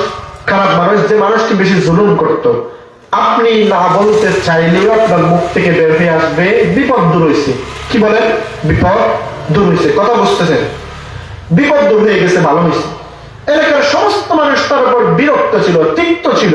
সে যখন চলে গেছে সবাই খুশি, তার ঘরে আর কেউ যায় না। তো এখন কিছু মানুষ চিন্তা করলো, এভাবে তো তারা রেখে দেওয়া যায় না। সে যখন মরছে, মুমিন তো ছিল, নামে মুসলমান ছিল, তার একটু আমরা দাফন করে আসি। মুসলমান ইমানদার তাকে দাফন করার জন্য ঘরের ভিতরে ঢুকলো। ঘরের ভিতরে ঢোকার পরে এমন চিত্র তারা দেখলো, দেখার পরে তারা হতভম্ব হয়ে গেল। কিফিল এক কাত হয়ে শুয়ে আছে, মৃত্যুবরণ করেছে। আর কিফিলের দরজার সামনে চৌকাঠের উপরে লিখে আছে, ইন্নাল্লাহা ক্বাদ গফারা লিল কিফিল। আল্লাহ পাক রব্বুল আলামিন তার কিফিলের দরজার সামনে লিখে দিয়েছেন, আল্লাহর ফেরেশতারা এসে লিখে দিয়েছেন, আল্লাহ পাক ঘোষণা করেছেন, ও দুনিয়ার মানুষ শোনো শোনো, কেবলমাত্র আল্লাহ পাকের ভয়ের কারণে যে মহিলাকে কিফিল ছেড়ে দিয়েছিল, এই কারণে আল্লাহ পাক কিফিলের যাবতীয় সমস্ত গুনাহকে ক্ষমা করে দিয়েছেন। সুবহানাল্লাহ। এই লেখা দেখার পরে মানুষ হতভম্ব হয়ে গিয়েছে, আশ্চর্য হয়ে গেছে, কি ব্যাপার? এই মানুষ সারাদিন মদ জুয়া কাজাতে লিপ্ত থাকবো, এর আল্লাহ পাক ক্ষমা করে দিচ্ছে। এরপরে মহিলা এসে ঘটনা বলছে, এই কারণে আল্লাহ পাক ক্ষমা করে দিচ্ছে। সুবহানাল্লাহ। এজন্য মুমিনদের প্রথম বৈশিষ্ট্য হতে হবে পুরস্কার আছে, কিন্তু প্রত্যেক জায়গায় পুরস্কার আছে। আল্লাহ পাকের কথা মানলেই শুধু মুমিন হবে, এই হবে সেই হবে এইটা না, মুমিন তো হবেন, পাশাপাশি আল্লাহ পাক পুরস্কারও দিবেন। সুবহানাল্লাহ। একটা নেকি ভালো আমল করেন, আল্লাহ পাক 10 গুণ বাড়াই দিবেন, আল্লাহ পাকের ওয়াদা। সুবহানাল্লাহ। আল্লাহ পাক রব্বুল আলামিন বলেন, মান জাআ বিল হাসানাতি ফালাহু আশরু আমসালিহা ওয়া মান জাআ বিস সাইয়্যাতি ফালা ইউজজা ইল্লা মিথলাহা ওয়া হুম লা ইউযলামুন। আল্লাহ পাক রব্বুল আলামিন বলছেন, কোন বান্দা যদি একটা মাত্র ভালো আমল করে, কয়টা? কেবলমাত্র বান্দা যদি একটা ভালো আমল করে, আল্লাহ পাক রব্বুল আলামিন বলছেন ওই বান্দার আমলনামায় ওই একটা আমলকে 10 গুণ পরিণত করে আল্লাহ পাক 10টা সওয়াব তার আমলনামায় লিপিবদ্ধ করে দিবেন। আর যদি বান্দা কেবলমাত্র শুধুমাত্র একটা গুনাহ করে, কয়টা? একটা যদি মাত্র বান্দা গুনাহ করে, আল্লাহ পাক রব্বুল আলামিন ওই এক গুনাহকে 10 গুণ পরিণত করবেন না। আল্লাহ পাক বলছেন বান্দা কেবলমাত্র একটা গুনাহ আমলনামায় লিপিবদ্ধ করা হবে, তার মানে বোঝা যায় একে 10 আমল, নেকির বেলায় আল্লাহ পাক 10 গুণ বাড়াই দিবেন, আর গুনার বেলায় লিখবেন কেবলমাত্র একটা গুনাহ। আল্লাহ পাক কত সুযোগ সুবিধা দিয়ে দুনিয়ার বুকে আমাদেরকে পাঠিয়েছেন। সুবহানাল্লাহ। এজন্য একটা আমল করলে কয় গুণ? 10 গুণ। আপনারা তো সঙ্গীত পড়তে বলছেন, যে ওয়াজ করতে করতে সঙ্গীতের কথা ভুলে গেছে, তারপরে মাঝে মধ্যে শোনাবো ইনশাআল্লাহ। তো একটা আমল করলে কয়টা দিবে? 10টা। আর একটা গুনাহ করলে কয়টা দিবে? একটা। তাহলে সুযোগ বেশি না কম? বেশি। আল্লাহ পাক বলছেন, রাসূল কারীম সাল্লাল্লাহু আলাইহি ওয়াসাল্লাম বলছে, কোন মানুষ যদি আল্লাহর সন্তুষ্টি অর্জনের জন্য একটা মাত্র আলিফ বলে, কয়টা? একটা। আল্লাহ পাক বলছে একটা আলিফের বিনিময়ে আমি আল্লাহ পাক তার জন্য 10টা সওয়াব লিপিবদ্ধ করে দেব। সুবহানাল্লাহ। আমি যদি বলি আলিফ লাম মিম 3টা হরফ, তাহলে লিখে পাইলাম কয়টা? 30টা। সুবহানাল্লাহ। আপনারা তো গণিতেও ভালো, মাশাআল্লাহ। তাই মুসলমান বান্দা, আল্লাহ পাক আমাদেরকে এত দিবেন, এরপর আমরা আমল করতে চাই না। বুখারী শরীফের একটি হাদিস আছে, সর্বশেষ হাদিস, মুহাম্মদ ইবনে ইসমাঈল আল বুখারী রাহিমাহুল্লাহ, যিনি বুখারী শরীফ রচনা করেছেন, উনি ওই হাদিসটা বর্ণনা করেছেন। উনি বলছেন যে রাসূল কারীম সাল্লাল্লাহু আলাইহি ওয়াসাল্লাম বলেন, কালিমাতান হাবিবাতান ইলা রাহমান সাকিলাতান ফিল মিজান খাফিফাতান ফিল লিসান সুবহানাল্লাহি ওয়া বিহামদিহি সুবহানাল্লাহিল আযীম। এটা হচ্ছে বুখারী শরীফের সর্বশেষ হাদিস। এই হাদিসের ভিতরে তিনি বর্ণনা করেন 2টা বাক্য আছে। 2টা কি আছে? বাক্য আছে। যেই 2টা বাক্য আল্লাহর কাছে অনেক বেশি প্রিয় এবং জবানে পড়তে অনেক বেশি সহজ এবং সওয়াবের ক্ষেত্রে অনেক বেশি। এই 2টা বাক্য কি? সুবহানাল্লাহি ওয়া বিহামদিহি সুবহানাল্লাহিল আযীম, সুবহানাল্লাহি ওয়া বিহামদিহি সুবহানাল্লাহিল আযীম। সওয়াবের ক্ষেত্রে কত বেশি? উলামায়ে কেরামরা বলেছেন, তাফসীরের ভিতরে আছে, হাদিসের ব্যাখ্যার গ্রন্থের ভিতরে আছে যে আল্লাহ পাক কতটুকু সওয়াব দান করবেন। রাসূল কারীম সাল্লাল্লাহু আলাইহি ওয়াসাল্লাম বলছেন, যদি কোনো বান্দা আল্লাহর সন্তুষ্টি অর্জনের লক্ষ্যে সুবহানাল্লাহি ওয়া বিহামদিহি সুবহানাল্লাহিল আযীম যদি পড়ে একবার মাত্র, কয়বার? একবার। আসমান এবং জমিনের মধ্যবর্তী যত জায়গা আছে, এই জায়গার ভিতরে যতগুলো সওয়াব থাকতে পারে, একজন মানুষ যদি একবার কেবলমাত্র এই আমল করে, আল্লাহ পাক তার আমলনামায় সেই পরিমাণ সওয়াব লিপিবদ্ধ করে দেবেন। সুবহানাল্লাহ। তাহলে এতগুলো সওয়াব আমরা নিতে চাই না। আমরা কি করতে চাই না? নিতে চাই না। আমরা চাই কি? আড্ডাবাজি, খেলাধুলা, মোবাইল, নাচ গান, বাদ্য বাজনা। আমরা মুসলমানের পরিচয়টাই ভুলে গেছি। এজন্য মুসলমান ইমানদার মুমিনদের প্রথম বৈশিষ্ট্য হতে হবে, যখন তাদের সামনে আল্লাহ পাকের কথা স্মরণ করা হয়, তখন তাদের অন্তর আল্লাহর ভয়ে কেঁপে ওঠে। দ্বিতীয় নম্বর বৈশিষ্ট্য হচ্ছে মুসলমান ইমানদার وَإِذَا تُلِيَتْ عَلَيْهِمْ آيَاتُهُ زَادَتْهُمْ إِيمَانًا। মুমিনদের সামনে যখন আল্লাহ পাকের আয়াত তেলাওয়াত করা হয়, যখন কোরআন তেলাওয়াত করা হয়, মুসলমান ইমানদার মুমিনদের সামনে যখন কোরআন পড়া হয়, তখন মুমিনদের অন্তর, তাদের ঈমানগুলো বৃদ্ধি পেয়ে যায়। সুবহানাল্লাহ। কোরআন তেলাওয়াত করার কারণে মুসলমানের ঈমান বৃদ্ধি পেয়ে যায়। যদি কোনো মানুষের সামনে যদি কোরআন তেলাওয়াত করা হয়, আর যদি ওই মুসলমান ইমানদারের যদি ঈমান বেড়ে যায়, তাহলে মনে করতে হবে ওই মানুষটাই হচ্ছে পরিপূর্ণ ঈমানদার এবং মুমিনদের ভিতরে ওই বান্দা অন্তর্ভুক্ত হয়েছে। সুবহানাল্লাহ। মুসলমানের সঙ্গে যখন কোরআন তেলাওয়াত করা হয় তখন ওই মানুষটার অন্তর, ওই মানুষটার ঈমান বৃদ্ধি পেয়ে যায়। সুবহানাল্লাহ। অনেকদিন আগের ঘটনা, যখন কারি আব্দুল বাসিত আব্দুস সামাদ, আপনারা চিনেন কারি আব্দুল বাসিত নাম শুনছেন কে কে? আল্লাহ পাক এমন সুর দিয়েছিলেন তাকে, এমন কণ্ঠ আল্লাহ পাক দান করছে, আমি ওনার মতো কারি কণ্ঠওয়ালা কারি আর দেখিনি। সুবহানাল্লাহ। আমেরিকায় একটি বিশাল কনফারেন্স হয়েছে। আমেরিকায় কি হয়েছে? কনফারেন্স হয়েছে। কি কনফারেন্স? পৃথিবীতে যত ধর্ম আছে প্রত্যেক ধর্মের ধর্মগ্রন্থ পাঠ করানো হবে। সুবহানাল্লাহ। প্রত্যেক ধর্মের ধর্মগ্রন্থ ওই কনফারেন্সে পাঠ করা হবে, পাঠ করবে সবাই।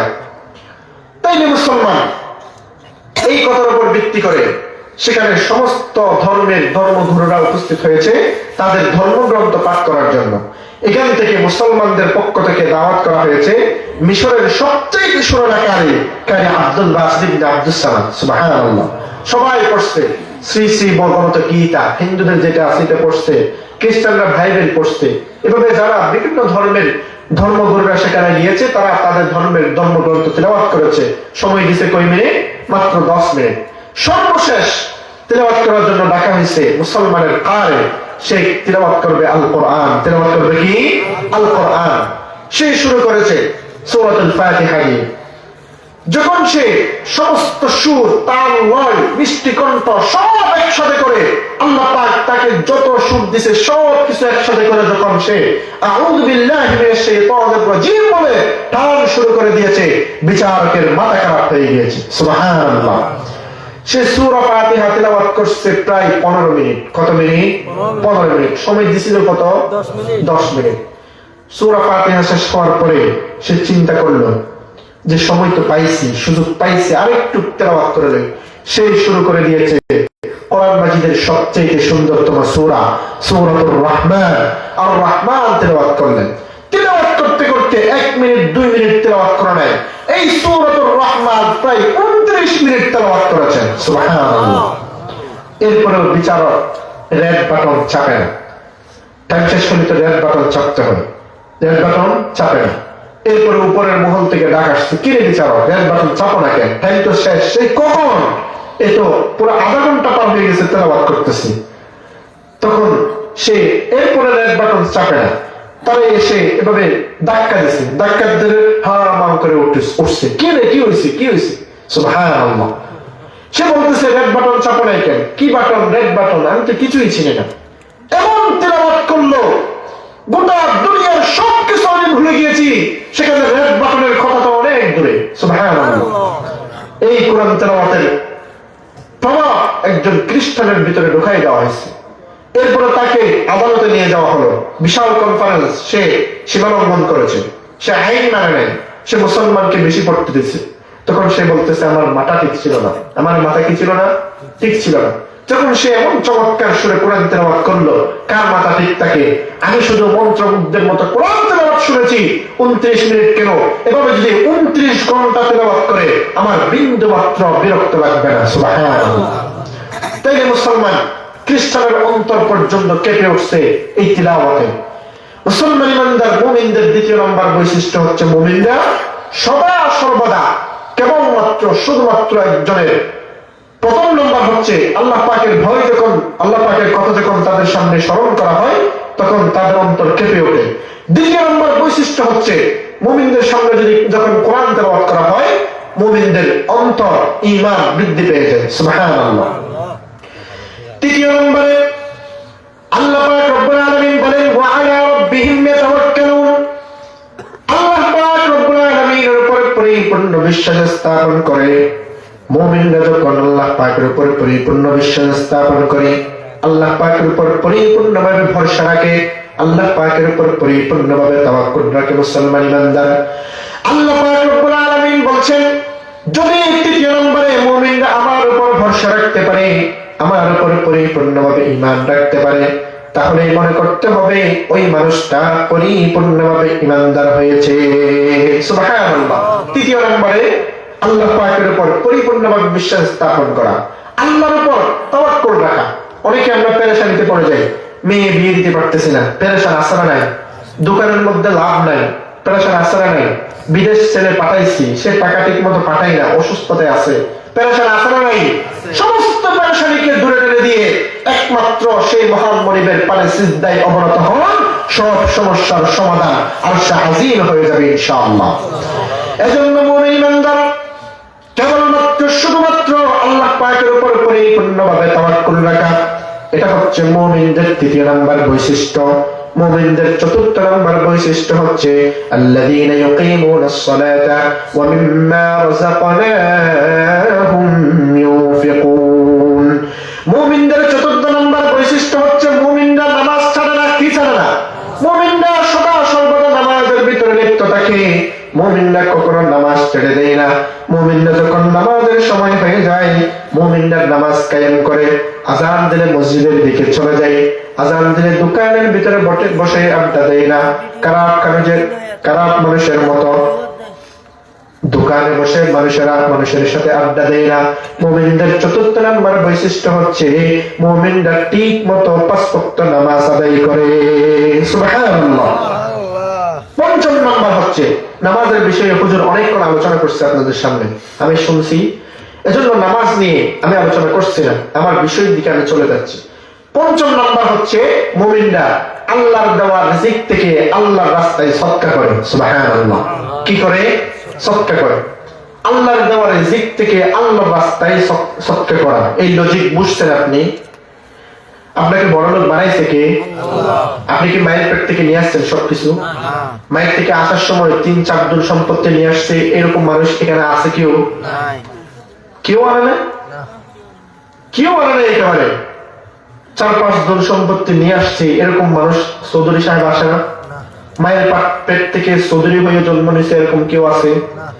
মেম্বার চেয়ারম্যান হয়ে জন্ম নিয়েছে কেউ আছে? প্রাইম মিনিস্টার হয়েছে, এরকম কেউ আছে? মায়ের পেট থেকে জন্ম নেওয়ার আগে সে মেম্বার, চৌকিদার কোনো কিছু ছিল?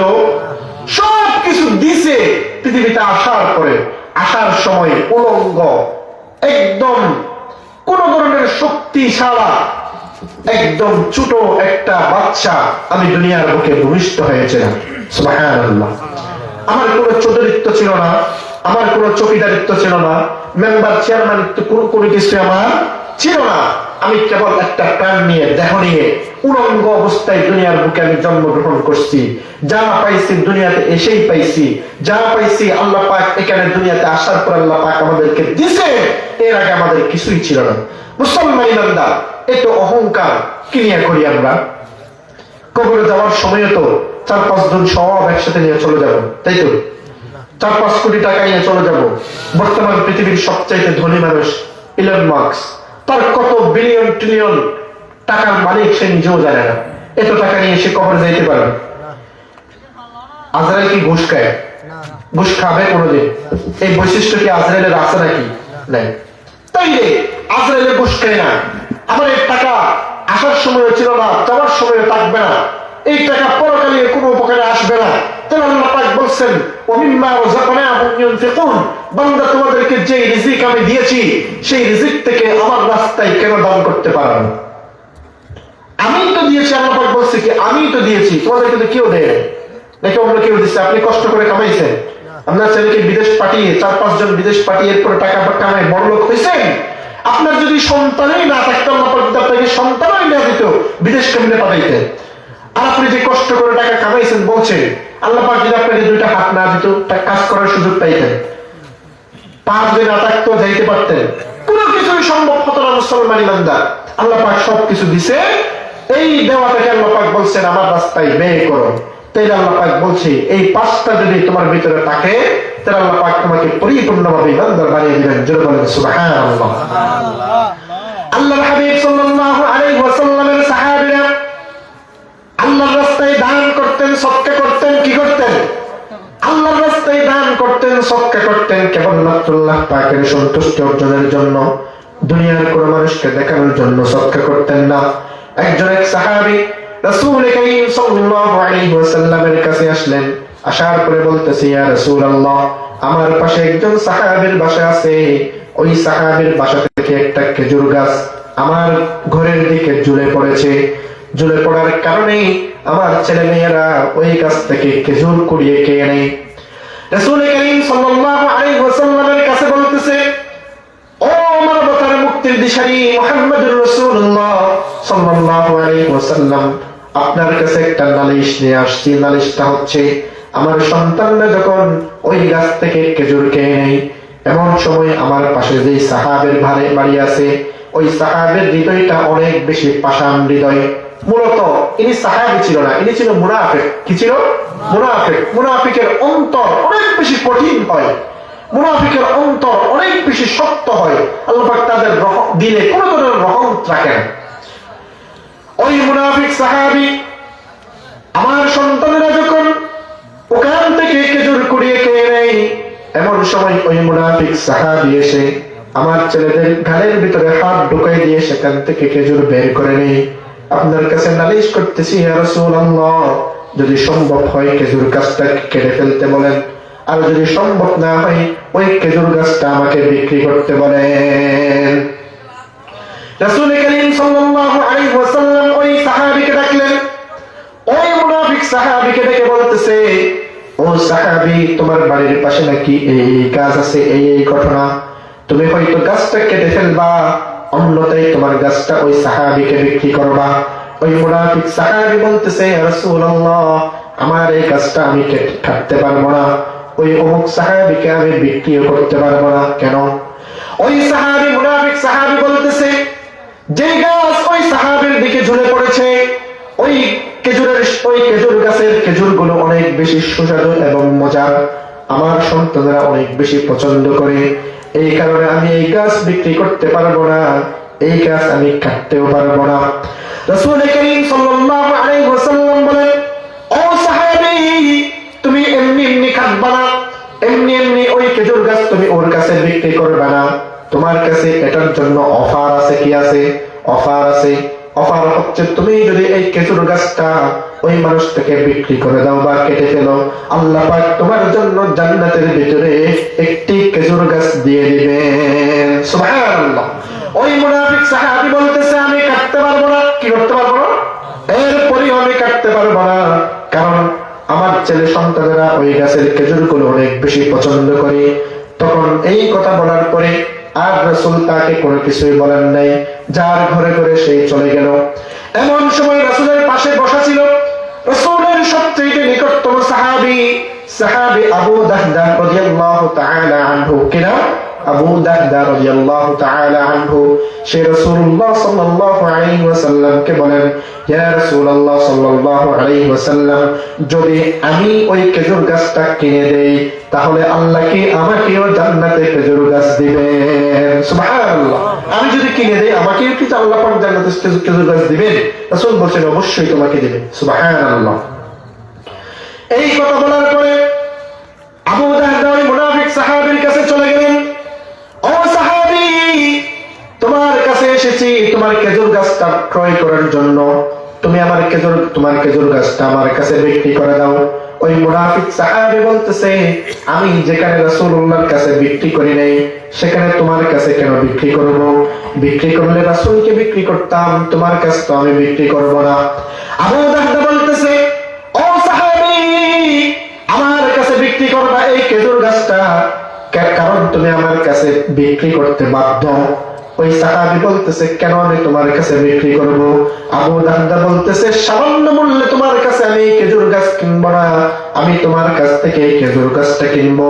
আমার যে 600 খেজুরওয়ালা বাগান আছে, এটার বিনিময় আমি তোমার কাছে খেজুর গাছ কিনে নিব। সুবহানাল্লাহ। কত গাছওয়ালা ভাই?